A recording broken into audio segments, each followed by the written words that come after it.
Am წუთებში საქართველოს პარლამენტში მიმდინარეობს იურიდიული კომიტეტის ცნობა, სადაც განიხილავენ პრეზიდენტის ინიციატივას ეკონომიკური ამნისტიის შესახებ. საპარლამენტო უმრავლესობაში აცხადებენ უკვე ცნობილია, რომ ისინი არ დაუჭერენ მხარს ამ ინიციატივას, რადგანაც ამბობენ, რომ ეს არის იმ გარკვეული დანაშაულებების გამართლება, რომელიც მოხდა წინა ხელისუფლების პერიოდში.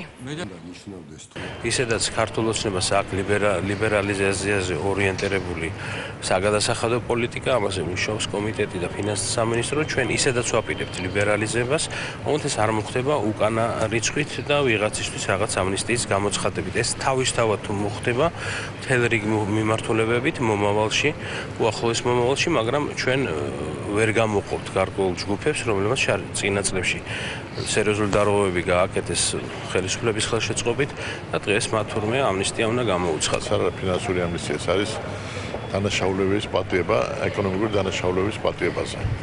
თორე ის მეწარმეები, რომელსაც შრომობენ, წვალობენ, მაგრამ გადასახადები აქვს დაგროვილი და ვერ იხდიან, იმათ არ ეხებათ ეს ამნისტია. ეს ამნისტია ეხება იმ თაღლითებს, რომელსაც ეკონომიკური თაღლითობა ჩაიდინა. მეორე წეთი არ არის წარმოდგენილი დამნებირს ეხება, არ არის წარმოდგენილი რა თანხას ეხება, საიდან ივსება ეს ბიუჯეტი და შევისება თუ არ შევისება და შეიძლება თუ არა ამ ბიუჯეტი საპატიოს და მეორე წეთი გეუბნებით.